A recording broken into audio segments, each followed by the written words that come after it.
लोगों को खूब सता रही है। लगातार तापमान गिरता जा रहा है। शीतलहर की वजह से लोग ठिठुर रहे हैं, अलाव का सहारा ले रहे हैं और धुंध इतनी ज्यादा है कि वाहन चालकों को काफी ज्यादा परेशानी हो रही है। सबसे पहले आप इन विजुअल्स के जरिए समझिए कि कितनी ज्यादा ठंड पड़ती जा रही है, लोगों को कितनी दिक्कतों का सामना करना पड़ रहा है। एक तो कोरोना, ऊपर से ठंड की मार, दोगुनी मार है लोगों पर। तो यहां पर दिक्कतें जो है वो लगातार बढ़ती जा रही है।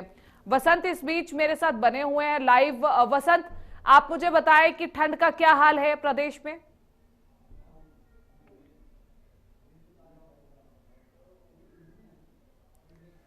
वसंत, मेरी आवाज आप तक पहुंच पा रही है? राजधानी की बात करें, शीतलहर के साथ ठिठुरन लगातार बढ़ जी जी देखिए, जयपुर की अगर बात करें, जयपुर में लगातार शीतलहर का प्रकोप साफ तौर पर देखने को मिल रहा है। मौसम विभाग की माने तो राजस्थान के कई जिले, झुंझुनू, चूरू में जो है 7 दिन के अंदर शीतलहर का प्रकोप भी बढ़ेगा और 7 दिन के अंदर राजस्थान के कई जिलों में बारिश की चेतावनी भी मौसम विभाग की ओर से दी गई है। जिस तरह से लोग अलाव का सहारा लेते हुए नजर आ रहे हैं। हाईवे पे हालांकि धुंध की स्थिति देखने को मिल रही है, जिसके चलते लोग जो है गाड़ियों में लाइटों का सहारा लेते हुए नजर आ रहे हैं, क्योंकि धीरे धीरे जिस तरह दिसंबर का अंत होते जा रहा है, ठंड बढ़ रही है और लोगों की परेशानियां भी बढ़ती जा रही है। हालांकि मौसम विभाग लगातार चेतावनी देता हुआ नजर आ रहा है कि आने वाले 1 सप्ताह के अंदर ठंड और बढ़ेगी और लोगों की परेशानियां भी बढ़ेगी।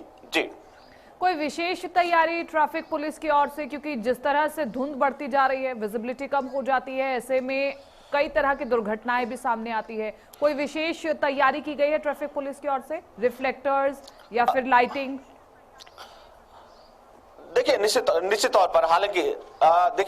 पर हालांकि पूर्व में जिस तरह लगातार धुंध के चलते कई बड़े हादसे देखने को मिले थे, लेकिन इस बार कह सकते हैं पुलिस प्रशासन पूरा मुस्तैद नजर आ रहा है। जो ट्रैफिक लाइट जो है वहां पर पुलिस के जवानों को तैनात कर दिया गया है। लगातार लोगों से अपील की जा रही है कि वाहनों को तेज ना चलाएं, धुंध में गाड़ियों की लाइट जलाएं। ऐसी अपील जो है पुलिस प्रशासन की ओर से की जा रही है। हालांकि ठंड को देखते हुए रैन बसेरे भी जो है प्रशासन की ओर से पूर्व में लगा दिए गए हैं। रैन बसेरों की लगातार मॉनिटरिंग भी की जा रही है, ताकि जो रोड पर रहने वाले लोग हैं वो ठंड से किसी तरह से परेशान ना हो। रैन बसेरों की वसंत आप बात कर रहे हैं, रैन बसेरों की हकीकत भी हमने दिखाई है। रैन बसेरों में जो सुविधाएं मिलनी चाहिए वो ठीक से नहीं मिल पा रही है, तो उन रैन बसेरों का कोई फायदा नहीं है अगर लोगों को उसका लाभ मिल ना पाए। हाँ बिल्कुल, देखिए निश्चित तौर पर हालांकि जो मेयर है, चाहे वो ग्रेटर की चाहे हेरिटेज की, वो लगातार मॉनिटरिंग करने में लगी है। लेकिन जिस तरह के हालात रैन बसेरे के देखने को मिल रहे हैं, हालांकि वक्त रहते रैन बसेरे बना तो दिए गए हैं, लेकिन उनकी मॉनिटरिंग नहीं हो रही थी और खुद मेयर की ओर से लगातार जो है रैन बसेरों का दौरा करते हुए अधिकारियों को फटकार भी लगाई थी। लेकिन कहते हैं कि जब अधिकारी दुरुस्त नहीं होगा, मॉनिटरिंग नहीं की जाएगी, तो रैन बसेरे का किसी तरह का फायदा नहीं है। खुद जो मेयर है, चाहे वो ग्रेटर की हो चाहे हेरिटेज की, वो लगातार अधिकारियों को लताड़ भी लगाती हुई नजर आ रही है और साफ तौर पर कहते हुए नजर आ रही है कि रैन बसेरों को दुरुस्त किया जाए। जो वहां पे सुविधा है, वो जो लोग वहां पे रैन बसेरों में रह रहे हैं उनको नहीं मिल पा रही है। लेकिन कह सकते हैं जिस तरह की फटकार लगी है, बीते 2 दिन से लगातार प्रशासनिक अधिकारी रैन बसेरों का दौरा करते हुए नजर आ रहे हैं।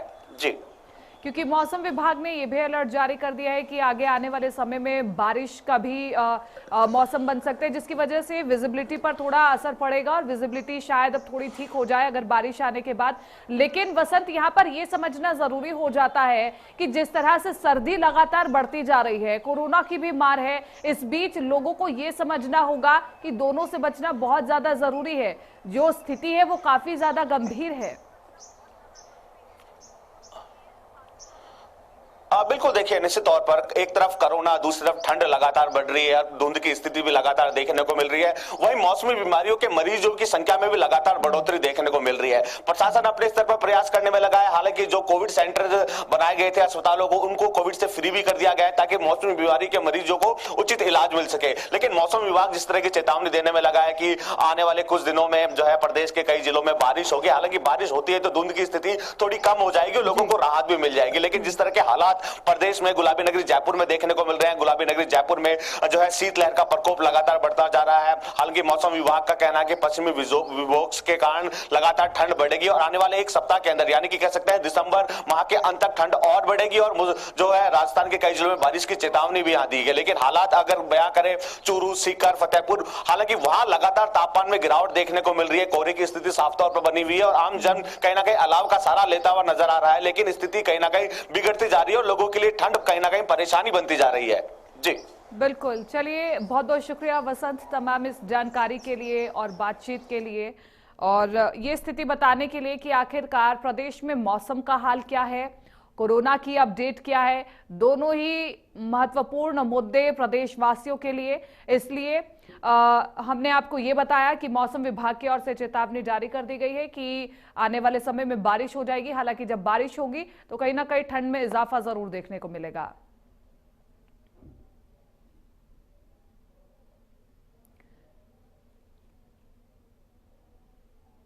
सुमित मेरे सहयोगी टोडा भीम से लाइव जुड़ चुके हैं, उनसे भी अपडेट ले लेते हैं कि टोडा भीम में इस वक्त मौसम का क्या हाल है। सुमित बताएं कि टोडा भीम में ठंड इस बार कितनी कड़ाके की पड़ रही है।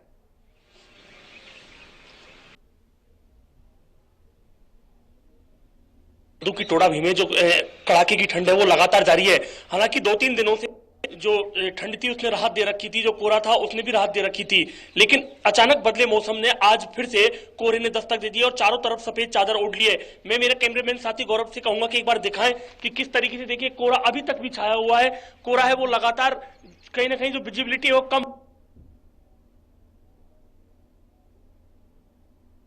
कीर्ति अब दोबारा से आज देर रात के बाद कोहरे ने दस्तक दे दी है, जिसे कहीं ना कहीं जो ठंड का प्रभाव है वो लगातार आज बढ़ गया है और लोग हैं वो अलाव का सहारा ले रहे हैं, गर्म कपड़ों का सहारा ले रहे हैं।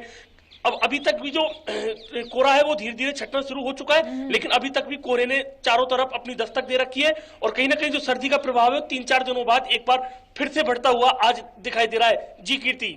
बिल्कुल सुमित, क्योंकि आप ग्राउंड जीरो पर रिपोर्टिंग करते हैं, लोगों से बातचीत करते हैं, ठीक है उनको विजिबिलिटी की तो दिक्कत सामने आ ही रही है, लेकिन इस सर्दी में और किस प्रकार की दिक्कतें लोगों को सामने आ रही हैं?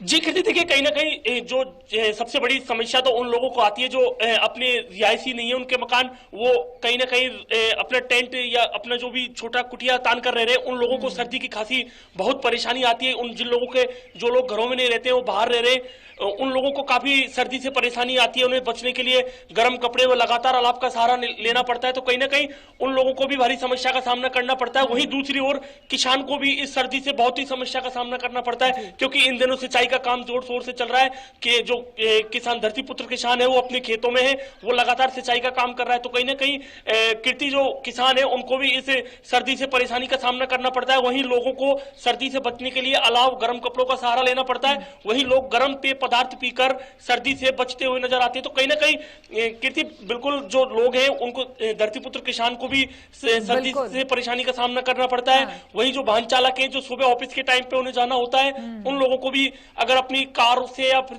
दोपहिया वाहन से जाना होता है तो लाइट जलाकर चलनी पड़ती है। तो कहीं ना कहीं लोगों को कई तरीके की सर्दी से परेशानियां होती है। जी कीर्ति। क्योंकि सुमित आपने बात करी रिहायशी की, तो मेरा सवाल आपसे ये कि टोडा भीम में किस प्रकार से रैन बसेरों की व्यवस्था की गई है? क्या रैन बसेरे सिर्फ वहां पर बना दिए गए हैं या फिर और भी जो व्यवस्थाएं वहां पर होनी चाहिए वो दुरुस्त है भी या फिर नहीं? मॉनिटरिंग टीम वहां पर पहुंच रही है?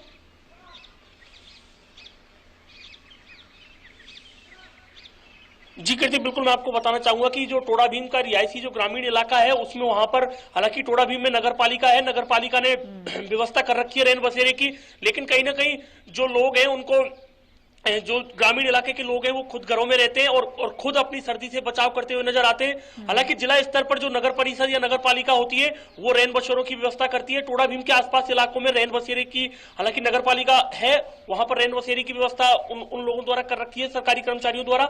लेकिन कहीं ना कहीं ग्रामीण इलाकों में कीर्ति लोग घरों में रहते हैं, अलाव का सहारा लेते हैं, गर्म कपड़ों से बचते हुए नजर आते हैं। वहीं एक सबसे बड़ी बात आपको बता दूं कि इन दिनों सिंचाई का काम तो चल ही रहा है, वहीं रात में आवारा जानवरों के आने से किसानों को रात में भी रखवाली करनी पड़ती है, जिससे कहीं ना कहीं किसानों को सर्दी अधिक सता रही है, क्योंकि वो दिन में तो अपनी खेतों की रखवाली करते ही है, लेकिन आवारा जानवरों के खेतों में प्रवेश हो जाने से कहीं ना कहीं जो फसल है उनको चौपट कर देते हैं, जिससे कहीं ना कहीं किसानों को रात में भी जागकर अपनी खेतों की रखवाली करते हैं। कई जगह की तस्वीर हमारे पास आती है, हम देखते हैं कि लोग रात को अलाव का सहारा लेकर रात भर अपनी खेतों की रखवाली करते हैं कि आवारा जो पशु है वो कहीं फसलों को चौपट ना कर दे तो कहीं ना कहीं इस समय लोगों को तो परेशानी है ही, वहीं किसान ठीक है, को भी बिल्कुल सर्दी से काफी एक परेशानी का गंभीर सामना परिस्थिति करना है पड़ रहा है। किसानों जी के लिए। एक तो कीर्ति। ठंड और ऊपर से फिर अलाव का सहारा लिए बिना ही पहरेदारी करना अपने खेतों की, ये भी एक बहुत बड़ी समस्या। ठीक है सुमित, तमाम इस जानकारी के लिए और बातचीत के लिए बहुत बहुत शुक्रिया, और ये बताने के लिए कि टोडा भीम में इस वक्त ठंड का क्या हाल है। लेकिन